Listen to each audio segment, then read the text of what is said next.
If you threaten the sexual mutilation of children, Biden's brown shirts just might come a knocking at your front door. I'm not kidding. Chris Rufo from City Journal, always exposing the rotten fruit of secularism and progressivism.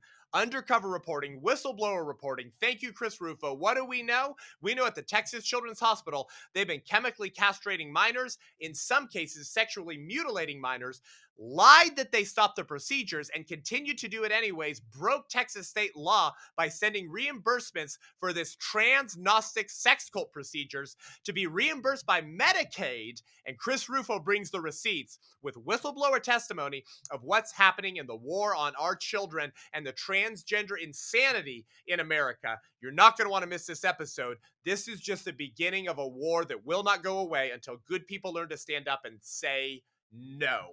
Buckle up for this episode. You're not going to believe what is happening in America because good people have been silent. This is the Seth Gruber Show.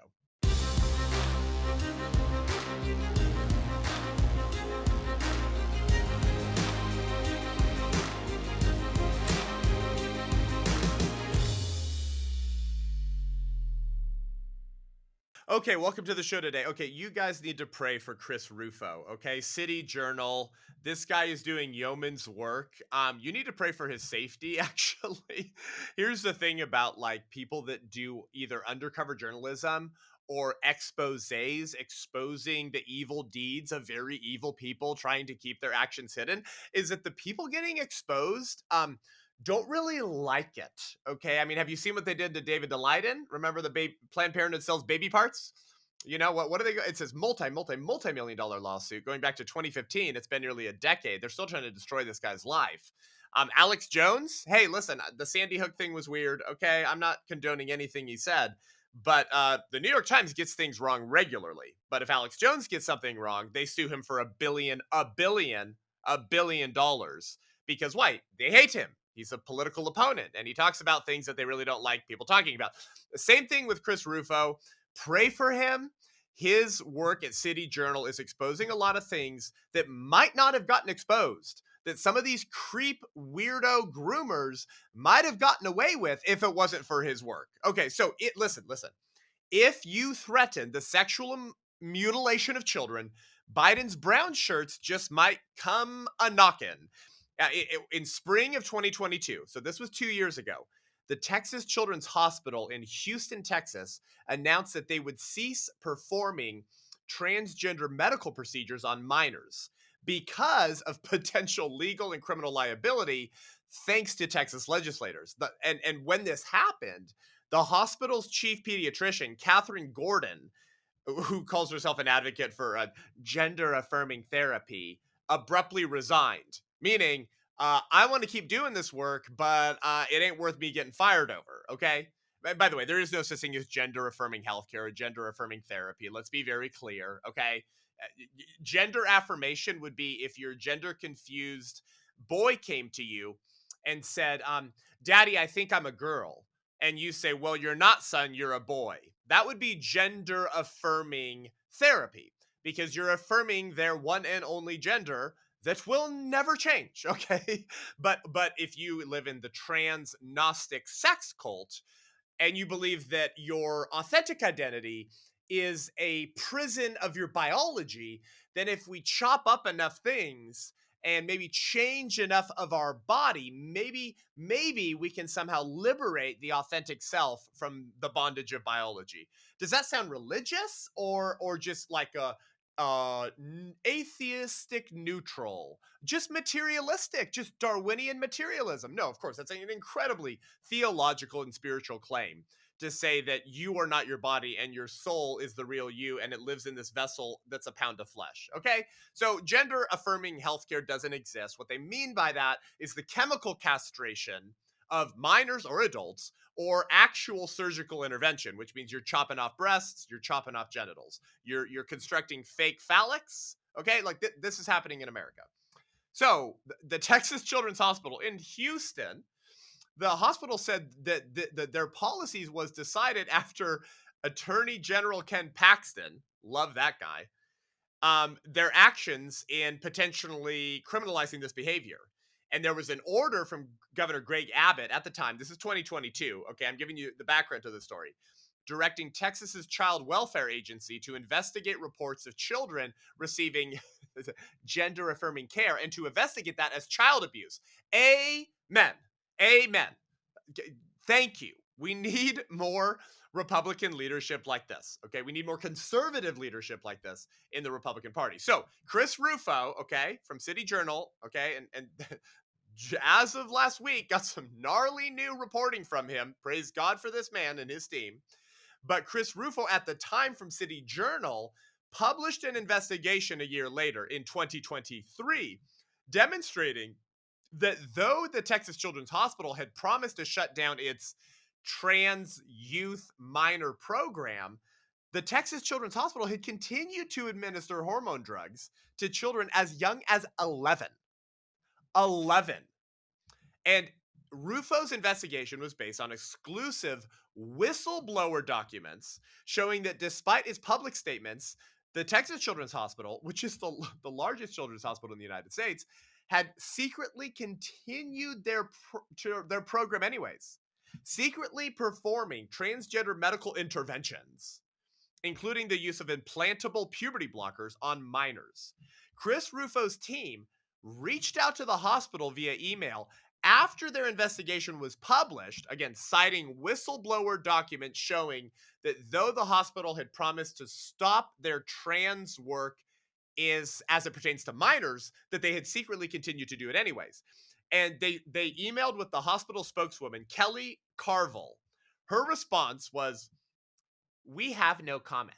Yeah, we have no comment. Yeah, that's what everyone says when they actually know that they've been caught. So Texas Children's Hospital has openly promoted what they call gender affirming care. And they have condoned and promoted this to their own physicians. In January of 2023, so what, like a year and a half ago or less, Texas Children's Hospital and Baylor College of Medicine hosted what they called a pediatric grand rounds presentation titled Medical and Physiological Care of Gender Diverse Youth.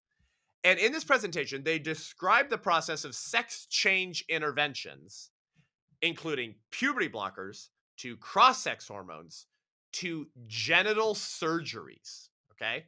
And according to this presentation from January of 2023, Texas Children's Hospital and Baylor College of Medicine encouraged doctors to begin treatment with puberty blockers and hormones during adolescence, but we'll wait to consider the surgeries, like breast removal and genital reconstruction. Let's wait until they're legal adults before we consider that. However, the presenters explained that some surgical procedures could be appropriate for adolescents on a case-by-case basis. In other words, let me translate that.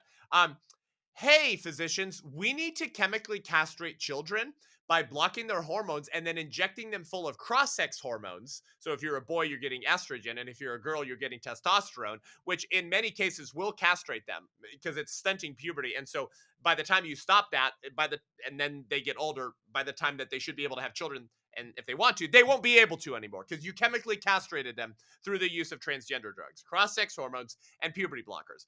So what they're saying is we need to do this to children. Little 11 and 12-year-olds who think that they're the other gender. We need to pump them full of these drugs.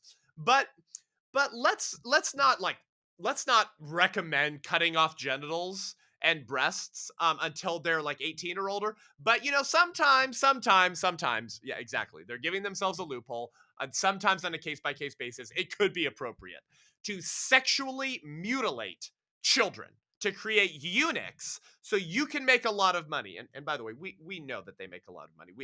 Thankfully, we've had other whistleblowers expose some of this, particularly the hospital in Nashville that Matt Walsh and a lot of the Daily Wire and other, children's rights activists showed up at and exposed through whistleblower documentation meetings about how these kooks in Nashville that target children make a ton of money on what they call top and bottom surgeries. And then, by the way, you're creating a permanent customer, by the way, too, because you do that to someone. You start lopping off body parts. You start, chemically castrating them with drugs. They usually have to stay on drugs for the rest of their life. So you've created a permanent client, a permanent customer. Okay, so Sometimes on a case-by-case basis, we might have to just chop off their penis or carve off their breasts because we love children so much, right? This is gender-affirming healthcare. It's disgusting. One doctor at Texas Children's Hospital named Christie Ron is actually a Harvard-trained surgeon and assistant professor at Baylor College of Medicine. Christie Ron has been involved in transgender surgical procedures on minors. This is someone literally in Houston at the Texas Children's Hospital who has done surgery on minors. So what that means is you're either carving off breasts, so it's a double mastectomy. Okay, usually what a woman does if she has breast cancer and doesn't want to risk it metastasizing, or you're creating a you're taking up a bunch of flesh off of a woman's leg and other parts of her body and using that skin to create an artificial penis. Or if it's a guy, you're actually removing the entire testicles and penis. Okay, and then you're surgically constructing fake female genitals. That's like, I can't believe we have to talk about these things, but this is what happens when good people are silent. This is what happens when we tolerate this insanity. We shrug our shoulders, and most importantly, actually, and most scandalous of all, is the silence of the church, the silence of Christians to get involved politically and culturally to stop this insanity.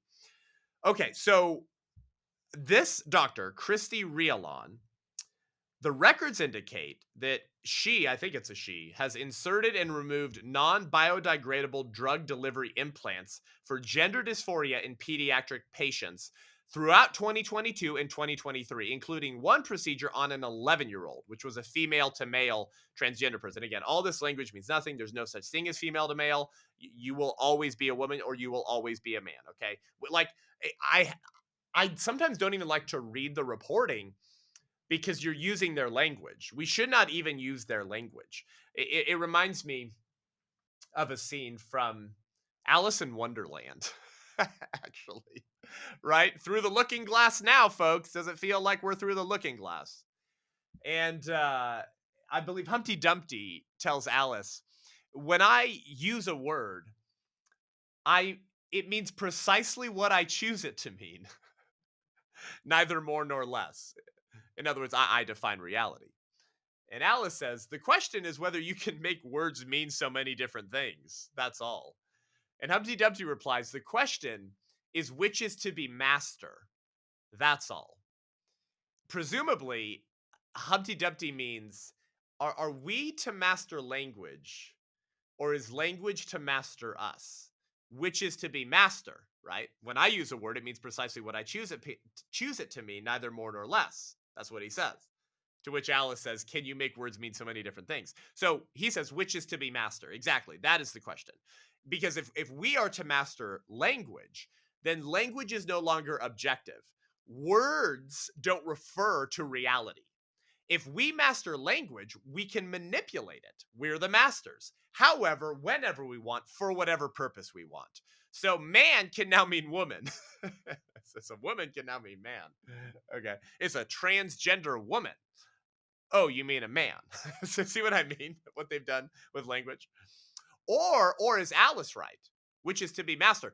Is language to master us? If language masters us, then we have to function within an objective moral order, an objective reality that acknowledges that there are objective realities. So when I use the word man, I don't mean woman. If language masters us, then words are pointers, meaning the word points to something in the real world. It points to reality. It refers to something that actually exists. So, which is to be master. This is why the left and the cultural Marxists, those engaged in what they've called the long walk through the institutions, have sought to redefine everything. Right, and you see this sort of warning in George Orwell's book, 1984. Right, it says every word has been redefined because language shapes the way we think, and it colors the way we see the world. We have to use words to communicate. We're rational beings. So if you begin to say something enough times, you begin to believe it. And this is actually sort of a Nazi-esque kind of strategy. Joseph Goebbels, or Goebbels, people pronounce it differently, the Nazi propagandist, he said, um, if you tell a lie and keep repeating it, people will eventually come to believe it. Okay, listen to me. This is not a conspiracy theory. This is not sensationalist MAGA propaganda. This is a quote from the Nazis, one of their chief racial and propagandists. Okay, he said, if you tell a word, say a lie long enough, people will eventually come to believe it. But the lie can only be maintained for such a time that the state can shield the people from the consequences of the state's lies. It thus becomes vitally important for the state to use all of its powers to repress dissent. Repress dissent. He says, for the truth is the mortal enemy of the lie, and therefore, by extension, the truth is the greatest enemy of the state. I know. You're like, wait, that's America in 2024. Yeah, and that was the Nazis back then. Like these people know what they're saying is a lie. Goebbels knew that what he was saying was a lie, but if you repeat it enough, people will believe it. Why? Because language shapes the way we think and it colors the way we see the world. The words we use begin to shape our own thinking about the things that those words refer to. But if they can redefine the words and then we use their language, it begins to reshape how we think about that thing until we believe the lie. So, what does Goebbels say? The lie can be maintained only for such a time as the state can use its powers to repress dissent. The state must show up at your front door, knock, knock, knock. We have to repress dissent. We have to go after political dissidents. If you're telling the truth, you have to be stopped. It started with digital assassination. It started with shadow banning. It started with removing social media accounts that said anything that ran afoul of the politically correct legacy media, journalistic prostitutes for the culture of death, technocratic revolution. And now Jordan Peterson is being forced to go to re-education camp. Well, a digital gulag, okay?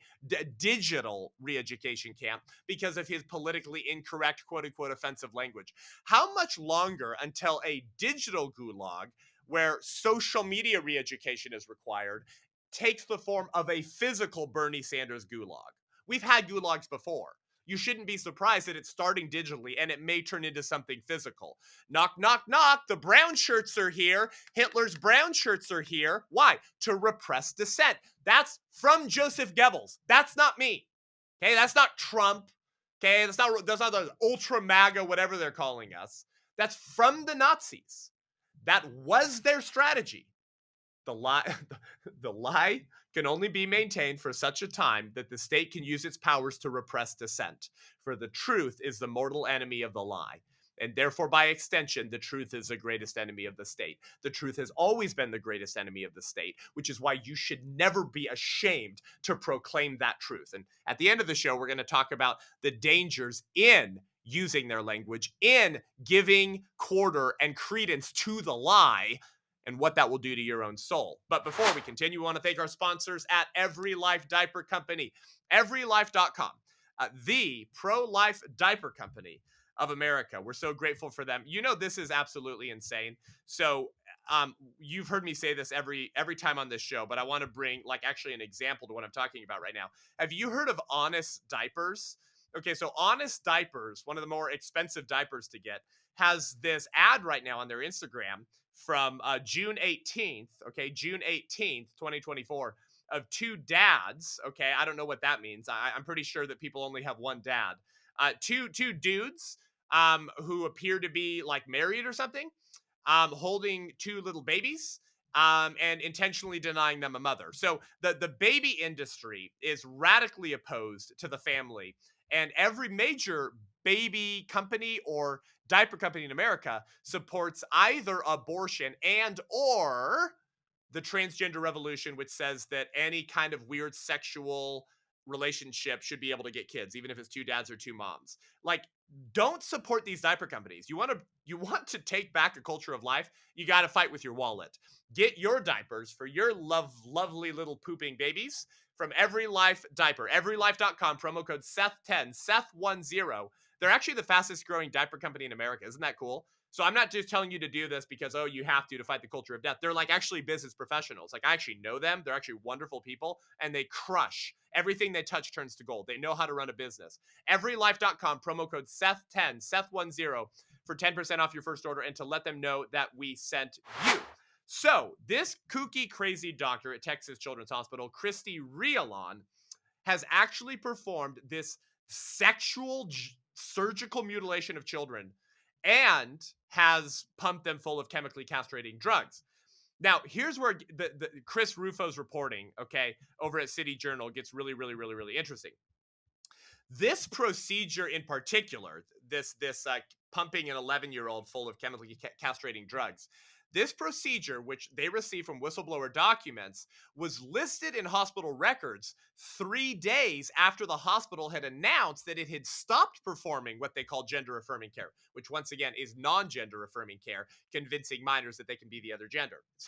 Okay? Words control us, language controls us, okay? So we know that they continued to do this despite the fact that they said they were stopping it on minors. The patients getting implants or removals from Dr. Christie were 11 years old, 12 years old, 13 years old, 14 years old, and 15 years old. After Chris Rufo's story was released, the state attorney general, Ken Paxton, launched an investigation and state legislators passed a bill, SB 14, prohibiting all transgender medical interventions on minors. By the way, I believe we have to actually ban all of transgenderism and any kind of treatment on any kind of adult, period. Because here's the danger, actually. When conservatives say things like, it's kind of a libertarian kind of position, but it's like the whole like, well, just don't do it to the kids. Have you seen this? Like, have you seen the sort of popular belief, unfortunately, like let's ban pornography for minors but not adults. Let's ban transgender surgeries for minors but not adults, because adults should be able to choose whatever they want. But if you grant that premise, if you say, yeah, as soon as you turn 18 you should be able to chop off your penis, carve off your breasts, and pump yourself full of chemically castrating drugs, and then we should all call you your real name, you're still granting the premise of transgenderism, which is that a man can be a woman or a woman can be a man, or that you can be born in the wrong body. But if you grant that premise to adults, if you acknowledge that that could be true, that that's possible, that someone could be trapped in the wrong body. Why? Because the body's not the real you.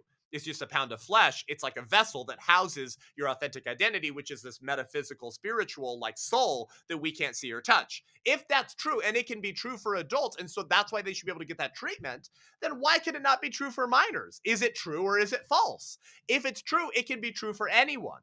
So you actually can't just say, well, as soon as you turn 18.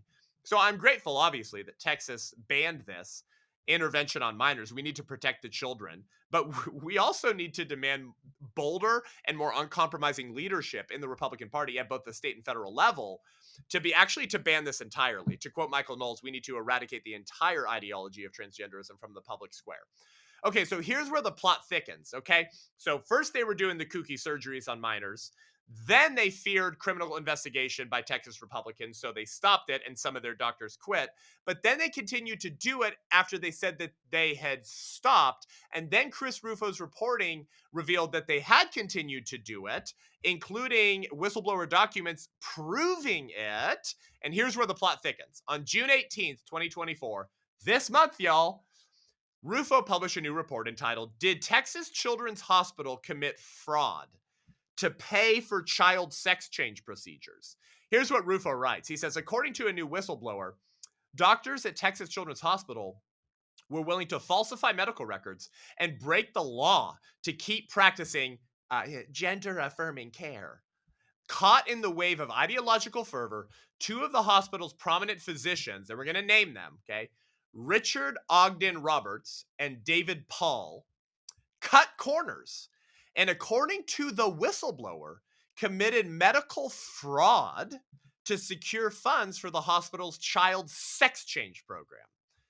By the way, these doctors, these Texas Children's Hospital doctors, okay, Richard Ogden Roberts and David Paul, did not respond to a request for comment. I wonder why. One of Rufo's whistleblowers, Vanessa Savage, said this. She said, I work very closely with this provider, Dr. Richard Ogden Roberts. I've been in the room with him when he speaks with these patients. Dr. Roberts is extremely encouraging of their transition and will essentially do whatever he can to make sure that they are happy, at least externally happy. She says, because I'm absolutely certain they are not internally happy, but he is very accommodating. He does whatever they want. Essentially, there is no critical analysis of the process. Vanessa said that she even obeyed Dr. Roberts' request once to teach a 16-year-old boy how to inject estrogen in his body to, quote, affirm his female identity. Now, she's regretted it ever since and says she will never play part of the lie again. But then one day, Biden's brown shirts came a-knockin'. She got a visit, okay? From 2 FBI special agents, and we're all about naming names on this show if you don't know that already. These 2 special FBI agents, Paul Nixon and David McBride, knocked on her door. And they asked her about what they called some of the things that have been going on at your work lately. Play clip. Hello? Hi. I'm looking for Vanessa Sivage. Okay. Yeah. Who are you? Cassie. Paul Nixon, I'm an FBI agent. Okay. This is Mr. McBride. Hey, I'm David McBride. Okay. Nice to meet you, sir. It's It's a really pleasant interaction here. Not any trouble nor shame. Okay. All right. Hi, how are you? She snuck up on you there. You want to see too? Are we interrupting dinner? I'm really sorry. That's all right. What's going on? Let me start at the beginning. So I'm sure you're aware of some of the things that have been going on at your work lately. With regards to, Yeah. So can we sit down for a minute? Let me do my song and dance. These are the worst kind of human beings alive. I actually believe this. I believe that some of these men, these 2 FBI agents, might not fully be like bought into the trans Gnostic sex cult, but they will obey orders. That makes you like the most like chestless, no pun intended, castrated man possible.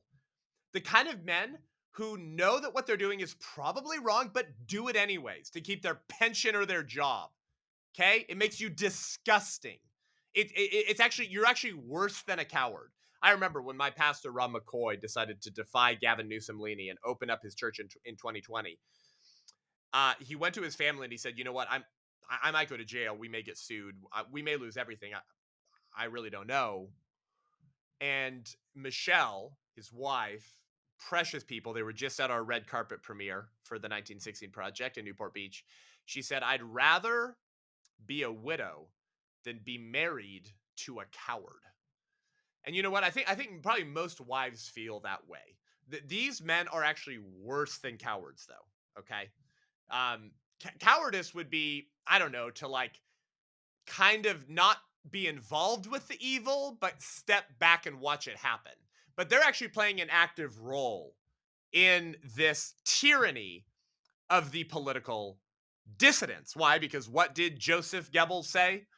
The lie can only be maintained for such a time as the state can shield the people from the political consequences of the state's lies. It thus becomes vitally important for the state to use all of its powers to repress dissent. All of its powers to repress dissent, political dissidents. Knock, knock, knock. The brown shirts are here once again. It's just the brown shirts of the Biden administration instead of Hitler's Third Reich. So in this conversation, she then said in her interview with Chris Rufo from City Journal that these FBI agents told her that the original whistleblower, who we're getting to in just 1 second, had broken federal privacy laws. She said that they threatened her. She said they promised they would make life difficult for me if I was trying to protect the leaker. They said I was, quote, not safe at work, and claimed that someone at my workplace had given my name to the FBI. There you go again. Rat out your neighbor. They're not wearing the 4 Fauci face diapers. I don't think they took the jab. Okay, rat out your neighbors. Oh, they're having church. They're having church in 2020. I just got back from the abortion clinic killing my baby after I went to the strip club, which are all essential services. But those Christians over there are meeting to worship Jesus. Rat them out. Report them. One of the churches that's screening one of our screenings this summer of the 1916 Project is Calvary Chapel San Jose in San Jose, California. That would be the Bay Area outside of San Francisco. Meanwhile, in 2020, you could kill your baby, get special brownies, a little Haitian oregano, some of that devil's lettuce, and but you couldn't go to church. And if you gathered at church, then San Jose city officials literally began to stalk and trace where Christian parents who had their kids at their Christian school went at Calvary Chapel, San Jose. And they're now facing over a $4 million lawsuit because they defied the churches can't meet guidelines while BLM burned down part of San Jose and everything was fine. Do you understand what I'm saying? Do you understand what I'm saying? Here we are. The state is going to stop our political dissidents. Oh, but people we like, they can break all the same guidelines and nothing happens. Because if the left didn't have double standards, they wouldn't have any standards at all. Ha ha ha ha ha. We all know how true that is. So the brown shirts are now going to knock on your door, apparently, if you in any way pose a threat to the sexual mutilation of children and the chemical castration of children and the lie of transgenderism. After that quote-unquote visit from the FBI, Vanessa went back to work, continued to be a nurse at Texas Children's Hospital, and the hospital then stopped doing chemical castrations and sexual mutilations of minors, but instead focused on those just 18 years or older. Vanessa Sivage, though, thought something was maybe still going on. This woman is a hero, okay? Vanessa Sivage, if you're watching this, keep speaking the truth. Keep standing up, okay? It's worth the cost. We stand behind you. She dived deeper because she was skeptical about her employer's claims that they had stopped all this stuff.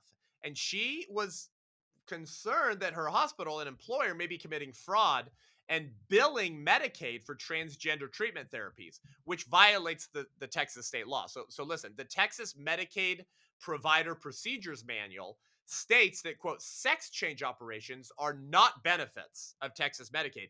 Even the left-leaning Texas Tribune admitted as late as 2023, they said, quote, in Texas, Medicaid and the Children's Health Insurance Program already don't cover transition-related surgeries and prescription drugs like hormone therapies and puberty blockers. In other words, they're saying it wasn't just surgeries, it was also the drugs, not qualified for Medicaid reimbursements. Vanessa Sivage studied the treatments of several teenagers under the care of those two crackpot, kooky, Hitlerian surgeons, Roberts and Paul, who appeared to be illegally billing the state Medicaid program for the chemical castration of minors.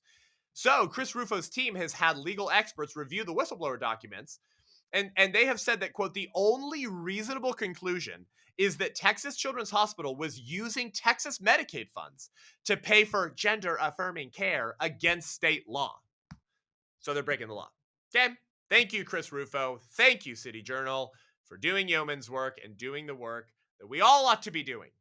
Questioning the narrative and learning to say no. So who was this original whistleblower? Remember, Biden's brown shirts, knock, knock, knock, going to Vanessa Sivage's home, asked her to leak the name of the original whistleblower, because there's more to this story. The original whistleblower is named Dr. Ethan Haim, and federal prosecutor Tina Ansari has threatened the original whistleblower, Dr. Ethan Haim, with prosecution. At the beginning of this month, June, Life Month, not Pride Month, not Legion Month, Life Month, not Legion Month, Life Month, June 2024, 3 heavily armed agents came a-knocking on Haim's door, Dr. Haim's door, granting him a summons. He has been indicted on 4 felony counts of violating medical privacy laws, the HIPAA violations. Okay, so have you noticed how they always do this? What did they do to David Daleiden, who exposed Planned Parenthood sells baby parts with his Center for Medical Progress in 2015? Remember, he is the only undercover journalist in California history to be criminally prosecuted for undercover journalism that exposed criminal behavior. And they said, well, you broke privacy laws about recording people without their consent. Do you see what they do every time? Hey, I have proof here that so-and-so is breaking the law. Hey, wait a second, screw you. That might hurt the liberal establishment and Joe Biden in this November. Screw you. We don't care if you found people were breaking the law. We're coming for you. You violated privacy laws. We're going to ruin your life. Do you see? Do you see? If convicted, he could go to federal prison for 10 years. He is facing up to 10 years in federal prison for telling the truth about a procedure that is now illegal in Texas. But it doesn't matter because the truth is the greatest enemy of the lie, and therefore, by extension, the truth is the greatest enemy of the state, to quote Joseph Goebbels once again. And this month, this story coming at the same time as Biden's brown shirts are targeting political and ideological opponents. What do I mean by this? Well, next month, in July of 2024, we will be seeing the hearing of the Nashville pro-life sidewalk counselors who kind of blocked the entrance to an abortion center door, meaning they didn't like chain themselves. Okay. It's not like they were like stepping in front of women and like shoving them away and like saying you can't go into that door, but they were like singing psalms and hymns, and they were worshiping Jesus, and they were asking women to choose life and not kill their baby, and they're being prosecuted and threatened with up to 10 years in prison with federal crimes for violating the FACE Act, the Freedom of Access to Clinic Entrances. Man, something about 10 years and your political opponents when you're a radical trans-Gnostic sex cult goddess in the Democrat Party. And yet, at the same time that we're learning about the insanity of where transgenderism is going at the Texas Children's Hospital, in Texas of all places, we get this massive study from Germany reporting that the vast majority of people will grow out of transgenderism within 5 years. Here it is. Gender identity disorders among young people in Germany, prevalence and trends 2013 to 2022, an analysis of nationwide routine insurance data. The Washington Stand is reporting on these findings, and here's some of the findings in this study, okay? A massive years-long study shows the overwhelming majority of young people who identify as transgender will grow out of the diagnosis within 5 years. A similar supermajority of trans-identifying people suffered from at least one other physiological condition, found researchers who tracked all children and young adults diagnosed with gender dysphoria over a 9-year period. The Central Institute for Statutory Health Insurance in Germany reviewed all the medical billing records from the nation's healthcare providers for insured people between the ages of 5 years old and 24 diagnosed with gender identity disorders from 2013 to 2022. Researchers then combed through the data to identify trends in the number of children and adolescents diagnosed with transgenderism, including the prevalence, demographics, and duration of those struggling with their gender identity. 2 out of 3 young people medically diagnosed with gender dysphoria will no longer identify as a member of the opposite sex within 5 years. Researchers found that overall, that 63.6% of trans-identifying children and adolescents desisted from their clinically confirmed gender diagnosis, and only 36% had a confirmed diagnosis after 5 years. Experts found the majority of all people who identified as transgender desisted during that time frame of 5 years. But what do these Roberts and Paul kooky mutilate the children doctors at Texas Children's Hospital say? What did Vanessa, the whistleblower, say? That they are eager to affirm all the children that they talk to. When we know that most of this has nothing to do with any legitimate diagnosis called gender dysphoria, it's a social contagion. Okay, and boy, not only do you get a lot of accolades and go girl, slay queen, yay, and affirmations from our sick culture when you identify as trans, because then you're in the intersectional victim boxes and you get a lot of prizes and celebrations and affirmations. But there's also a propaganda campaign to convince young people that they could be the other gender. Okay.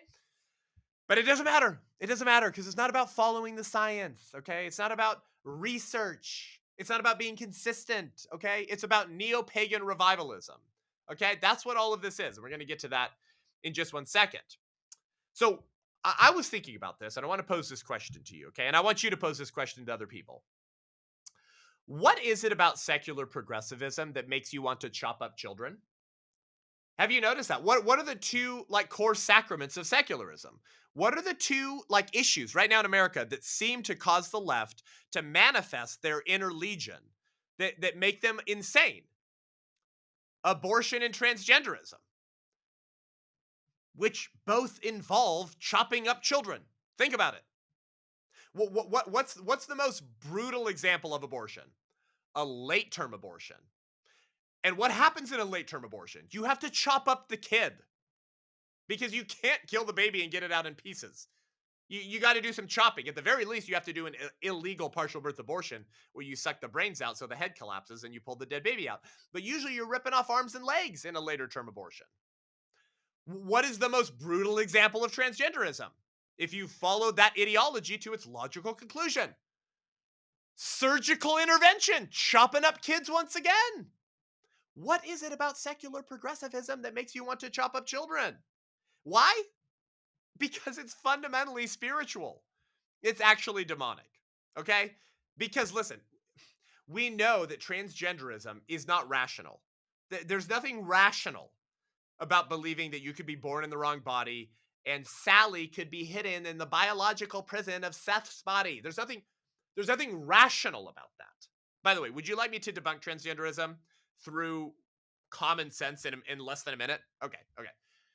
If gender identity is distinct from sex and your body so that a woman can be trapped in a male body, then why does the transgender movement insist on surgical intervention to support that gender identity? If having a penis doesn't prevent you from identifying as a woman, then chopping it off won't make your identity any more real since your body isn't the real you anyways. Either the LGBTQ LMNOPIA my name is Legion Mafia is right, and gender and sex are distinct, in which case surgical intervention is pointless, or gender and sex are the same thing, and the entire transgenderism ideology is a lie. Okay, there we did it. Okay? There we go. There's a viral Instagram reel. There's nothing rational about transgenderism. Stop trying to understand it. Stop trying to have rational conversations about it. Expose it as false religion. That's the only way for you to understand this. So how can you make sense of this battle? Become a Christian. Actually, become a Christian. Repent. Hit your knees. Ask God to transform you by the renewing of your mind. Okay? Come home. Meet your creator. Ask for spiritual eyes. All of this is spiritual. Okay. The religious nature of this fight could not be clearer. Do you remember last month during Pride Month? Life Month, not Legion Month. Roe v. Wade got overturned during Pride Month. That's not a coincidence. During Life Month, which they call Pride Month, last year in 2023, Target featured the art, quote unquote, of a Satanist in their transgender themed merchandise for their Pride collection. Target did this. You remember the backlash at the time? Some UK brand named Upprellin, whose designer Eric says he's trans. His art said things like, Satan respects pronouns. We actually have the picture of his quote unquote art. Okay, he makes these shirts and all this stuff. Satan respects pronouns. He had other shirts like saying trans bodies are holy. Wait. Why is he using religious language? What am I trying to tell you right now? Trans bodies are holy. He said gay as hell. Gay as hell. Okay. So he featured, you see here, he featured a demon-looking beast with his shirt, Satan respects pronouns. And on his Instagram, he commented on this created shirt. Here's what he said. He said, I went with a variation of Baphomet for this design. A deity who themselves is a mixture of genders, beings, ideas, and existences. If you notice, okay, you see what he just said? He said, they reject binary stereotypes and expectations. So he's referring to a demon named Baphomet, who he calls they, so plural pronouns. I am Legion, for we are many. Okay, so who is Baphomet? Well, Baphomet is a demon, okay, and it always has horns. Notice in that picture you saw that the trans art creator shirt guy has horns on his head, and the demon has horns on his head. Baphomet is always portrayed as sort of half animal, half human, kind of weird, okay? And on basically any depiction of Baphomet over the centuries, there was a phrase etched into the arms of this Baphomet demon. And that phrase was solve et coagula in Latin, I believe. Solve et coagula. Do you know what solve et coagula means? The best way to translate it would mean to break it all down and remake it. Do I even need to continue this episode today? to break everything down so you can remake it. Let's see. Chop off parts of your body and literally break it so you do not appear to be who people have understood you to be, and remake yourself quite literally by saying you're now a different gender, a different sex. Break it down, remake it. You have to break it down before you can remake it. Yeah, okay. So the transgender Baphomet demon, whose phrase is solve et coagula. The same thing happened historically with the goddess demon Ishtar. You might have heard about this sort of. But you understand these are all demons, right? Like, as a Christian, we understand that these ancient deities that pagan people groups worshipped were not little bronze statues; they were demons. And Ishtar, her images and idols were found throughout the Middle Eastern world, and she was often portrayed as androgynous. You know what that means? Both male and female parts. Like, you're not really sure if you're looking at a man or a woman. That's what it means to be androgynous, okay? And she's also the same demon that the scriptures, the Bible refers to as the name Asherah. She was known as the queen of heaven and was the goddess of sex. So, like, different, at different times and in different civilizations, they would have different names for what was fundamentally the same demon, okay? And Ishtar, or Asherah, was also believed to have the ability to change a person's gender. Now, listen, I'm not just like spouting off stuff here, okay? I'm not just like saying things so I can try to attribute it to something demonic. Like, we actually know this. Jonathan Cahn wrote a fascinating book called Return of the Gods. And he discovered fascinating and disturbing things in this book. He discovered through his and his team's research ancient like texts and like tablets and all of these things that they were able to translate. And there was an ancient Sumerian hymn in worship to Ishtar or Asherah. And in this hymn, it talked about Ishtar's power to, quote, turn a man into a woman and a woman into a man to change one into the other. Okay, that's a little weird. And lastly, there was an ancient inscription from southern Turkey that Jonathan Kahn's team discovered and researched. And it said, may Ishtar impress, right? Impress or impress feminine parts into his male parts. Whoa, that's weird. You can't make this stuff up. Yeah, okay. There's always been an androgynous trans element to the worship of demons. And to top it all off, Ishtar, we have records that suggest that Ishtar would have her male priests surgically castrate themselves to appear in the more androgynous form of their goddess. In other words, part of the sacraments and religious liturgies and worship that they had to do was to literally become eunuchs, to literally castrate themselves to appear like their god. The Bible says that we're to be transformed by the renewing of our minds, that we're actually refined from glory to glory. We're not perfect yet, but we're becoming more holy, more in the likeness of he who created us. So the same thing's true on the other side of the demonic aisle. Satan will turn his worshipers to appear like him. The Bible says this. So it says that all those who worship demons are like them. You become like the thing you worship. Do you understand that? Okay, so I'm not just like spouting off here. There are very good reasons to believe and to proclaim that this sex cult of trans Gnosticism is fundamentally demonic. There is truly nothing new under the sun. By the way, have you noticed how so many of the transgender activists and public figures have really weird satanic stuff going on? Have you noticed this? Like, really weird. In fact, you might remember this figure from the Biden administration's energy department, Sam Brinton. Do you remember Sam Brinton? He like dressed as a puppy. He was into like portraying himself as a dog, and he was homosexual and had gay lovers. Well, he once was the chapter leader for the DC Sisters of Perpetual Indulgence. I don't know if you like have heard of this. Like, you may have seen some coverage of this at the time.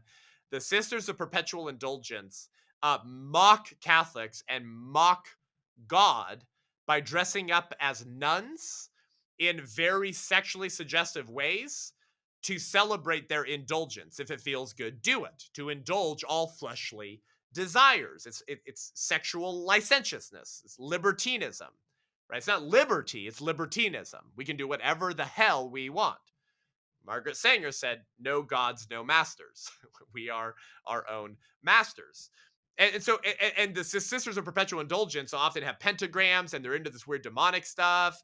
And then here's another example. Again, have you noticed how many of the transgender activists are into weird satanic stuff?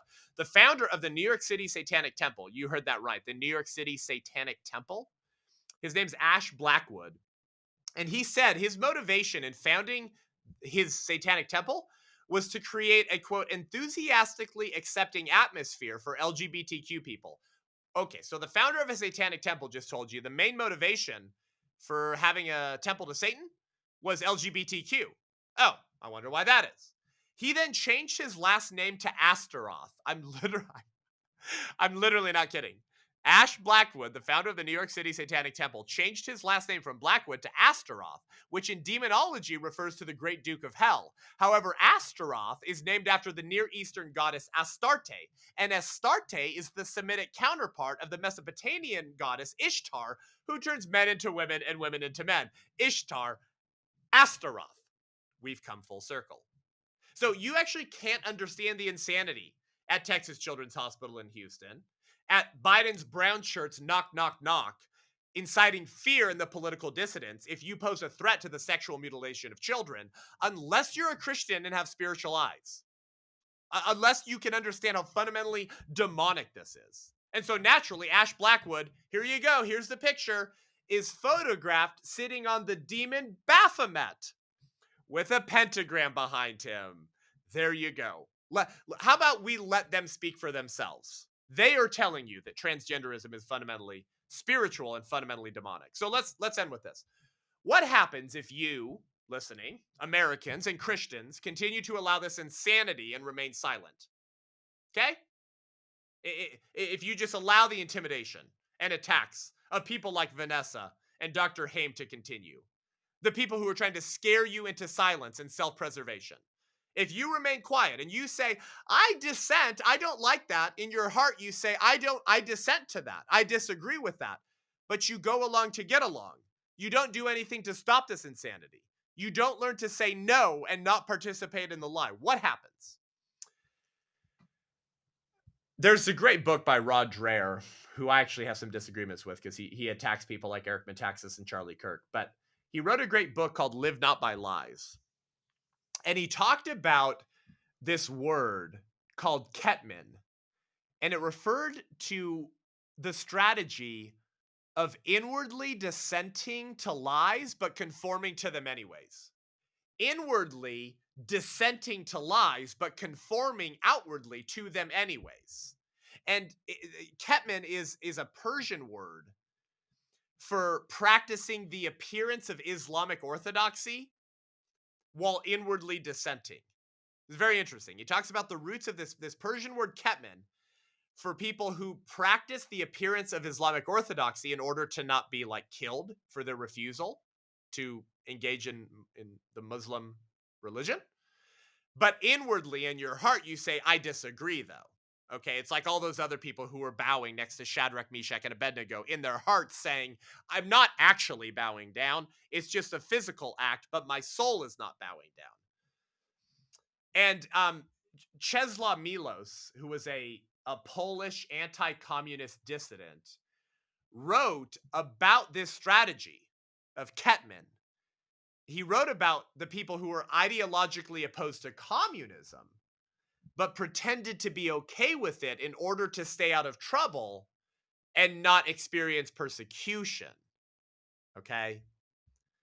Now, what's the problem with this strategy of Ketman? Because there's a lot of Ketman happening in the American church and in the culture today. I bet there's a lot of people at Texas Children's Hospital who know Vanessa and Dr. Haim, who are getting Biden's brown shirts at their front door. And they also disagree with what's happening to children. But they kept their mouth shut because they wanted to keep their job, see? at dinner with their friends, they talked about the insanity happening at Texas Children's Hospital and their friend Dr.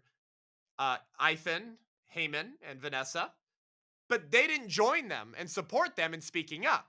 That's Kettman. What happens when you engage in this strategy of inwardly dissenting to lies, but outwardly conforming to them anyways to avoid persecution and keep your pension and your job?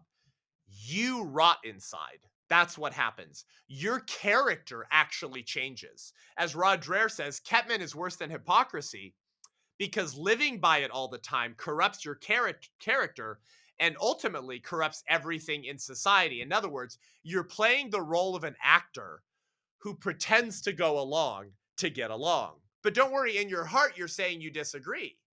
But if you inhabit the role of that actor, that role you're portraying long enough, you will eventually become the character you play. In other words, what I'm trying to say is that moral atrophy occurs through not using your voice.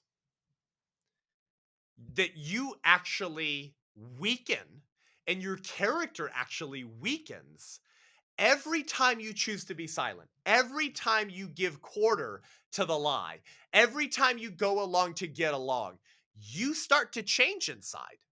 And you will eventually become the coward that you're only portraying in the here and now because you got to support your kids. And you don't want to stand up against the lies and insanity at work.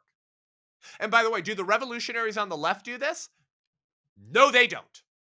The true zealous disciples of secularism don't do this.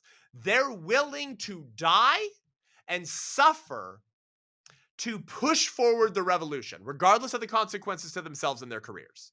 Did you not see this in the summer of love of 2020, the 1619 riots? The people who were willing to break the law and change their entire life for their beliefs. Those beliefs may have been wrong, flawed, and evil.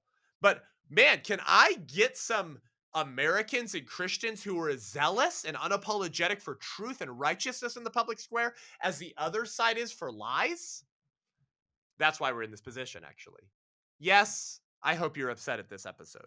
You should be. But stop blaming the doers of evil.